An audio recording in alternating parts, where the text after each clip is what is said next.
Olá, eu sou o Léo Pascoal, professor de Geografia e Atualidades do Enem 360.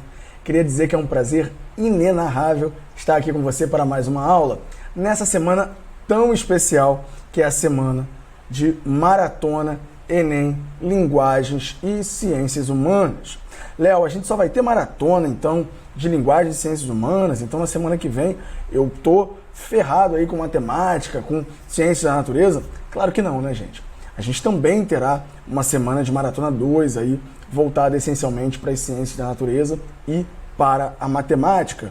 Então, se ligue no canal, não perca absolutamente nada que virá aí, grandes novidades dentro do canal Enem 360. Para isso você precisa curtir, né, o nosso conteúdo, comentar, interagir, compartilhar com os amigos. Vamos dar continuidade àquela rede bacana, aquela rede do bem que a gente já tem criado aí, fortalecido e tem ajudado bastante gente com o canal e com todo o compartilhamento, todo o engajamento de vocês. E é fundamental, galera, se você ainda não se inscreveu, se inscreva no canal, ative o sininho para ter acesso a todo o conteúdo do canal Enem 360, siga as nossas redes sociais, o nosso Instagram, a gente sempre coloca as novidades ali. É fundamental esse engajamento para que a gente possa manter vivo o canal Enem 360 para a prova de 2021, 2022, 2023 e as próximas provas que virão. É fundamental esse engajamento, beleza? Falei bastante no início, agora vamos para a questão, um tema aí bastante importante e é um tema que complica aí a galera, né? Porque trata basicamente de uma área aí da geografia física, né? A gente está falando de climas e biomas do Brasil. E galera, justamente por ser um tema que os alunos têm uma repulsa natural, é justamente esse que você precisa dominar, porque ele vem a ser o diferencial. Todo aluno gosta da parte de geopolítica, todo aluno gosta da parte de globalização, de geografia econômica, e a parte de geografia física, os alunos têm uma repulsa natural. Então, se você domina essa área, se você domina aí a parte dos agentes internos, agentes externos, se você domina climas e biomas do Brasil, você de fato tem um importante diferencial aí na sua prova, beleza?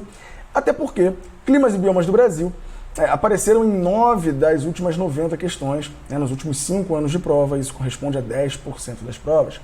Em todas as provas dos últimos 5 anos, apareceram questões de climas e biomas do Brasil. Então, olha a importância que esse tema tem. Vamos para a questão, galera.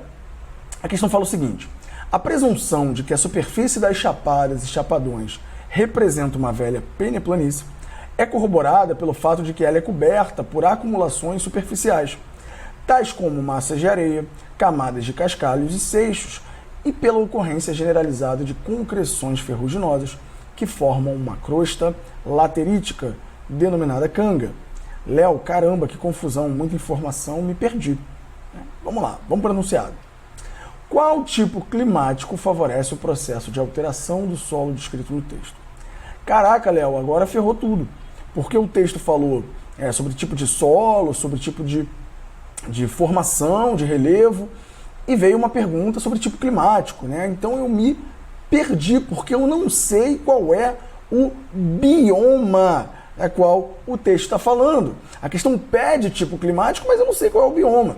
E o texto traz justamente para você vários elementos que retratam o bioma que ele quer. Então, por exemplo, ó, vamos lá. A presunção de que a superfície das chapadas, sublinha, chapadas e chapadões, beleza? Sublinha comigo. Representa uma velha peneplanície. Pera lá. Superfície das chapadas e chapadões. A gente sabe que a chapada é um tipo de planalto, né? Um relevo mais elevado e também conhecido como relevo de mesa, né? Aquele relevo de fato bem plano ali, chapado de fato, relevo de mesa bem plano, na qual essas mudanças elas são resultado da ação dos agentes erosivos, a ação da chuva, a ação dos rios, a ação dos ventos. Ou seja, a gente está falando de uma formação aí ligada diretamente à ação dos agentes externos, do intemperismo e do processo erosivo, beleza? Peneplanície nada mais é do que uma formação justamente plana que foi trabalhada a partir da ação do agente erosivo, né? Não é uma planície de fato, a gente sabe que a planície predomina aí o processo de sedimentação, mas é uma região mais plana, uma região que tem uma configuração mais plana, mas que foi trabalhada pela ação de um processo erosivo. E ele fala, né, corroborada pelo fato de que ela é coberta por acumulações superficiais, tais como massas de areia, camadas de cascalos e seixos, e pela ocorrência generalizada, sublinha, de concreções, vem comigo aqui, ó, ferruginosas, que formam uma crosta laterítica denominada canga. E aí você já tem elementos suficientes, na verdade, para entender qual é o bioma, galera. Crosta laterítica denominada canga, né? Laterita ou canga, ou seja, o processo de oxidação dos minerais de ferro e alumínio. Galera, chapadas, peneplanície, formação laterítica, só pode ser, obviamente, o bioma de cerrado. E vamos lembrar um pouco o que vem a ser esse bioma, né, tão importante aí para a organização da natureza, né, organização dos biomas e dos domínios morfoclimáticos brasileiros. Então vamos lá, galera. A gente tem algumas características importantes que definem o cerrado que aparecem em prova. Por exemplo, o fato dele ser uma área de vegetação herbácea, ou seja, uma vegetação aí, herbácea vem de ervas, né? Então a gente está falando aí de uma vegetação que tem até 2 metros de altura normalmente, que tem o seu caule flexível, né? Uma vegetação arbustiva, vegetação mais rasteira e com a presença de árvores espaçadas, né? Então, embora não seja uma vegetação super hiper desenvolvida, ela tem algumas particularidades e a própria localização do cerrado o coloca como uma área de grande biodiversidade.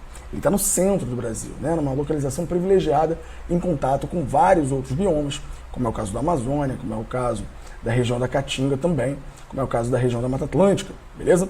Então, de fato, apresenta uma grande biodiversidade, embora a estrutura aí das formações vegetais não seja uma estrutura super desenvolvida. Outra característica também marcante é a presença de terrenos bastante antigos e aplainados pela erosão. A gente está falando de terrenos que datam aí de 800, 900 milhões de anos, né? A formação de escudos cristalinos aí, como o Planalto Central brasileiro, um importante escudo, que tem, obviamente, muito tempo de formação na escala de milhões de anos. E a gente está falando da presença aí de chapadas e chapadões cristalinos graníticos. Novamente, a região do Cerrado, a região do Centro-Oeste brasileiro, é uma região de escudo cristalino, que é a estrutura mais antiga presente na superfície da Terra. E a gente tem a presença de solos suscetíveis aí à laterização, que nada mais é do que a oxidação dos minerais de ferro que estão presentes nesse solo, né? Um clima super característico, chuva no verão, seca no inverno, estações bem definidas, determinam aí um processo de oxidação desse solo, beleza? Opa, vou voltar, hein? O clima que ele quer saber, a gente já sabe o que é o cerrado, agora coloca de novo. É o clima tropical, galera, tropical semi-úmido, ou subúmido, ou continental. Chuva no verão, seca no inverno, um clima quente o ano todo, com baixa amplitude térmica. Você pode ver aí no climograma, né? Há uma queda brusca da pluviosidade no meio do ano, né? Um período aí de redução das chuvas, muito em função da redução da atuação da massa equatorial continental, né? Em comparação aí ao período de verão, onde essa massa é atuante. Aquela massa que, embora seja continental, ela se forma na região amazônica, no interior do Brasil, absorve a umidade e leva boa parte dessa umidade para a região do Cerrado. Então, galera, agora ficou mole. Qual tipo climático favorece o processo de alteração do solo descrito no texto? Árido, no Brasil não tem. Árido é clima desértico. No Brasil só existe o clima semiárido, na região do interior do Nordeste, o sertão nordestino. Clima subtropical é sul do Brasil. É um clima de transição entre o tropical quente e o temperado, de estações bem definidas. No Brasil, apenas a região sul conta com esse clima subtropical. O clima temperado, o Brasil, ele tem um pouquinho de clima temperado no sul do Brasil, nessa região de transição, caracterizado aí pelas estações bem definidas. O clima tropical com sazonalidade das chuvas, chuva no verão, seca no inverno, estações bem definidas também. E o equatorial, a gente sabe que fica na região norte, então é óbvio que o gabarito é a letra D de dado, clima tropical. E eu espero você, logo, agora, na questão de atualidades, né? Pra gente dar continuidade a essa maratona que tá incrível, galera. Então, espero você. Roda a vinheta do Enem 360. Vamos que vamos? Atualidades? Então, ó, curte o vídeo antes de começar a questão de atualidades. Curte o vídeo. Se você já curtiu, beleza. Deixe seu comentário sobre ele. Compartilhe com os amigos, né? Vamos manter a rede do bem do Enem 360. Estamos na reta final, hein? Galera, questão 89, também de 2018, uma questão que fala sobre problemas ambientais e a geopolítica ambiental. Este tema caiu em 7 das 90 questões dos últimos 5 anos. Isso representa 7,8% de todas as questões. Essa questão você resolve por uma interpretação de texto. A gente vai além da questão, você sabe disso, a gente ultrapassa o tema da questão para trazer conteúdo, não é isso? Então vamos lá, olha o que ela coloca. No início da década de 90, 2 biólogos importantes, Redford e Robinson, produziram um modelo largamente aceito de produção sustentável, que previa quantos indivíduos de cada espécie poderiam ser caçados de forma sustentável, baseado nas suas taxas de reprodução. Os seringueiros do Alto Juruá tinham um modelo diferente. A quem eles afirmavam que estavam caçando acima do sustentável, ou seja, dentro do modelo, eles diziam que não, que o nível da caça dependia da existência de áreas de refúgio em que ninguém caçava. Ora, esse acabou sendo o modelo batizado de Fonte Ralo, proposto 10 anos após o primeiro por Novaro, Bodmer e o próprio Redford, e que suplantou o modelo anterior. Galera, enquanto os biólogos ali, pesquisadores, traziam um modelo de produção sustentável nos anos 90, que previa ali quantos indivíduos de cada espécie poderiam ser caçados, ou seja, uma interpretação muito mais teórica, aqueles seringueiros do Alto Juruá, eles traziam um modelo muito mais ligado à vivência que eles possuíam daquela realidade, Então, na verdade, eles traziam um modelo que dizia o seguinte, o nível da caça depende da existência de áreas de refúgio que ninguém caçava. Então, existem espécies que não estão ali ao nosso olhar, mas que estão em áreas de refúgio onde não tem a caça. Então, a relação entre o processo de estudo, o processo científico teórico e a experimentação, galera. E ele fala, no contexto da produção científica, a necessidade de reconstrução desse modelo, conforme exposto no texto, foi determinada pelo confronto com ou A. Antes disso, vamos lembrar um pouquinho, ele fala sobre produção sustentável, E aí, galera, produção sustentável, obviamente, remete à ideia de desenvolvimento sustentável. E esse conceito ele surge num relatório desenvolvido aí, em 1987, assinado pela primeira-ministra, então primeira-ministra da Noruega, Gro Harlem Brundtland, daí o termo, que pressupõe a ideia do desenvolvimento sustentável, um relatório que ficou conhecido como Nosso Futuro Comum. E ele traz o conceito de desenvolvimento sustentável, que pressupõe basicamente que as sociedades elas devem atender às suas necessidades a partir do uso, sim, do meio ambiente, mas sem comprometer as capacidades, as gerações futuras, melhor dizendo, de proverem seu próprio desenvolvimento. Então eu usufruo dos recursos naturais sem afetar a produção, o desenvolvimento das gerações futuras. Perfeito?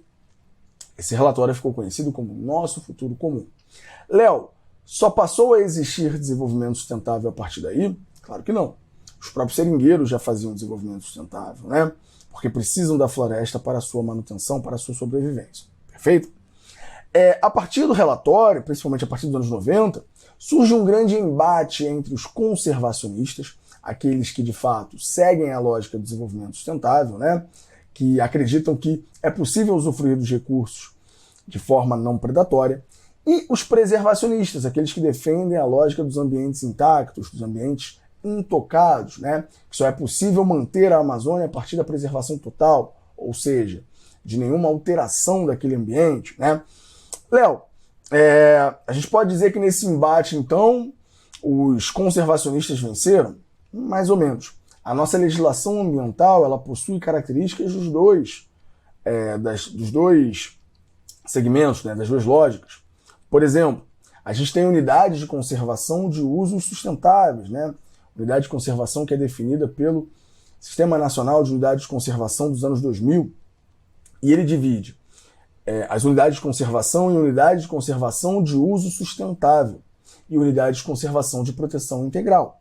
Aquelas de uso sustentável, como as APAs, as áreas de proteção ambiental, as reservas extrativistas, as florestas nacionais, elas permitem o uso de recursos naturais de forma não predatória.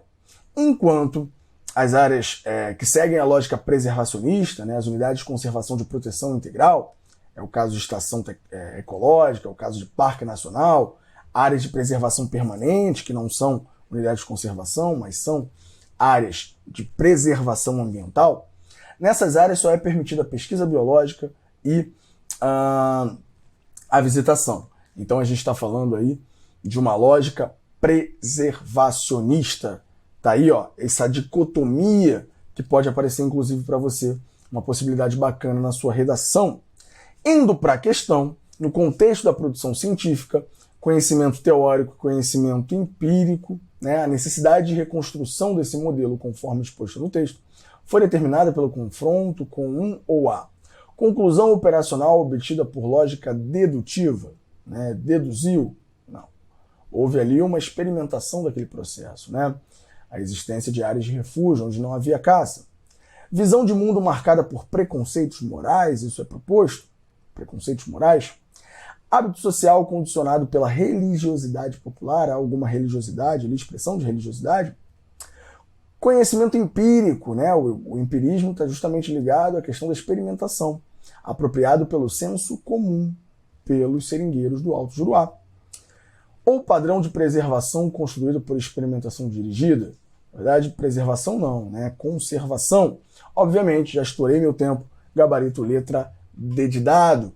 E não acabou. Eu espero você no próximo vídeo. A gente está na maratona Enem 360 para a primeira prova. Beijo grande e eu te vejo logo no próximo vídeo. Até lá!